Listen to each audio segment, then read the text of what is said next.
Land is more than just the surface of the earth.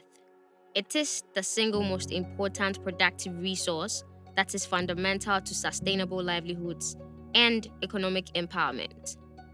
As a perpetual resource, land and natural resources can be used and handed down from one generation to many generations. In Ghana, agriculture is a predominant economic activity for many households. It is the backbone of the national economy, with 60% of land used for smallholder farming. Agriculture employs over half of the country's workforce and contributes nearly $19.4 billion to the GDP. Secured access and security of tenure for agricultural land is therefore critical, not only for the households who engage in farming. It is important for the national economy as well. Yet, behind these numbers lies an unsettling truth about the conditions under which agricultural lands are accessed, used, and secured. As a country, do we have land administration systems that put the interest and security of agricultural lands front and center to land sector services? Are there policies that provide guaranteed security of land rights for agricultural land users? Noting the socio-cultural context for agricultural land acquisition and land use, are there purposive actions to address challenges that women face in securing land rights? Land acquisition, ownership, protection, and security of land rights remain an uphill battle for many female farmers in Ghana, especially those engaged in cash crop production. Cultural, institutional, systemic, and financial barriers make land access and security of tenure difficult. Complex land acquisition rules, deep-rooted traditional beliefs and practices, limited knowledge and access to information, geographical and financial limitations leave women in agricultural production vulnerable to weak or insecure land rights. Threats of land tenure insecurity and displacement have become all the more rampant with the competing uses of land.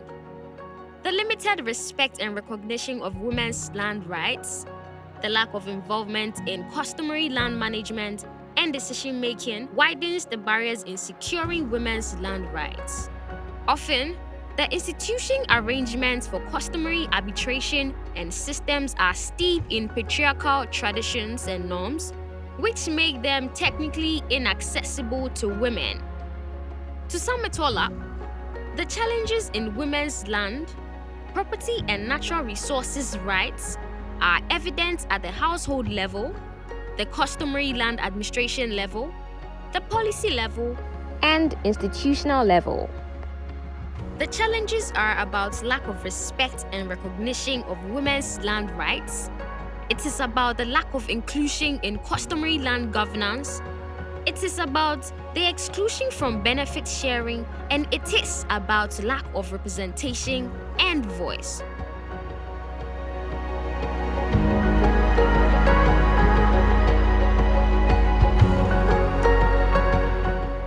Women, the kind of interest they hold when it comes to land, because I am from the patrilineal side, and then we know that from where I am coming from, it is family lands, and so you realize that most often it's the men.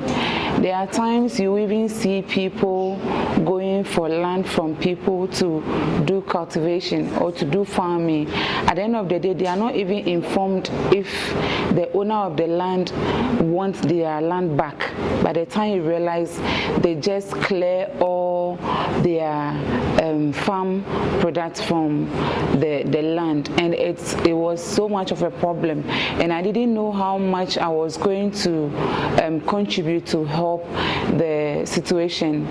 We women, we also need a help from COLANDEF.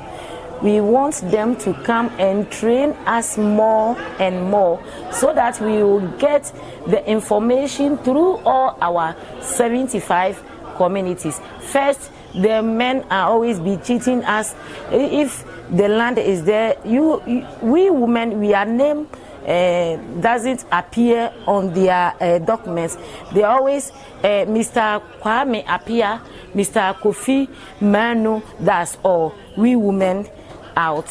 But now through COLANDEF, we have known that it's Mr. Kwaku Manu and the wife Mame Akosia Mansa. Yeah, so we need more training from COLANDEF. But change is happening. For over 20 years, COLANDEF, a Ghanaian NGO, has been delivering interventions towards securing land rights for smallholder agricultural land users, especially women. COLANDEF has been offering targeted solutions to transform land sector services to focus on the needs of agricultural land users and women, educate agricultural land users on the land laws in Ghana and mechanisms for securing land rights, advocate for inclusive land policies that give attention to securing access to and security of agricultural land rights. So far, 200,000 plus women in the agricultural sector have been educated on land rights. 50 plus grassroots women's group have been trained to lead land rights advocacy at the local level. 10,000 plus households have had their land rights mapped and documented. Customary land authorities trained in inclusive customary land practices. Partnerships with Queen Mothers in 20 traditional areas across all 16 regions to strengthen their capacity in customary land governance.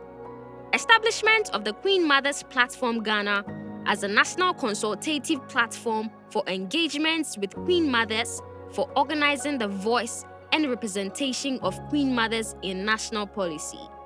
Representation of Queen Mothers on 7+ national policy discussion spaces on land, property, and natural resource rights.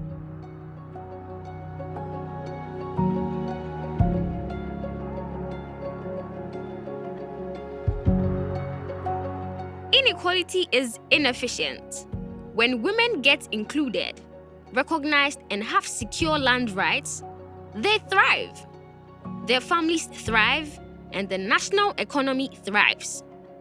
In addition to all other land rights interventions we deliver here at COLANDEF, we also remain committed to accelerating action for advancing women's land, property, and natural resource rights. Partner with us on this mission.